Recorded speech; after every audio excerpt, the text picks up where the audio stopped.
আছে যে এখানে উল্লেখ করা প্রয়োজন। আমি প্রথমেই র্যাপিডকে ধন্যবাদ জানাই এই স্টাডিটা করার জন্য।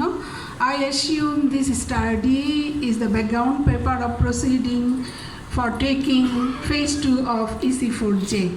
আমার কাছে ওরকম মনে হয়েছে। স্টাডিটা যেভাবে এগিয়েছে, যে আমরা প্রথমে পটেনশিয়াল সেক্টরগুলি আইডেন্টিফাই করেছি, যেটা আসলে এখন আর আইডেন্টিফাইংয়ের বিষয় না। আমরা অলরেডি অনেকেই জানি যে আমরা আসলে জানি যে আসলে আমাদের পটেনশিয়াল সেক্টরগুলি কী, সেখানের চ্যালেঞ্জগুলি কী। তো এই স্টাডিটার সঙ্গে ফেজ 2 প্রজেক্ট নেওয়ার যে লিঙ্ক, ওটা আসলে সেভাবে খুঁজে পাওয়া যায় না। আসলে ফেজ 1 থেকে ফেজ 2-তে যদি কোনো প্রজেক্টে যেতে হয়, তাহলে কোনো আনলক পটেনশিয়াল যেই থাকে সেটা এক্সপ্লোর করা প্রয়োজন, সেই লজিকটা আসতে হবে। এবং যদি ওই আগের প্রজেক্টটাতে কোনো সিগনিফিক্যান্ট অ্যাচিভমেন্ট থাকে, যেটাকে এনহ্যান্স করতে হবে।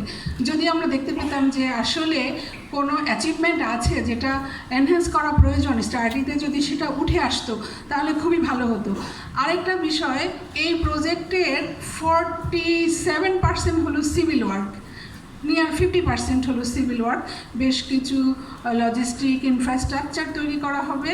তো এই ইনফ্রাস্ট্রাকচারগুলি কিন্তু আমাদের বিভিন্ন মন্ত্রণালয়, বিভাগ, ডিপার্টমেন্টের সম্পৃক্ততা আছে। আজকে তাদের যদি উপস্থিতি থাকতো, আমরা রেডিলি জেনে যেতাম এই বিষয়ে, এই লজিস্টিক ফ্যাসিলিটিগুলি তৈরি করার জন্য তাদের কী কী প্রজেক্ট আছে। তো তাদের আসলে আমি এখানে দেখতে পাচ্ছি না। তো এই যে ইন্টার মিনিস্ট্রিয়াল, ডিভিশনাল এবং অর্গানাইজেশনাল কোঅর্ডিনেশনটা এখানে খুব দরকার।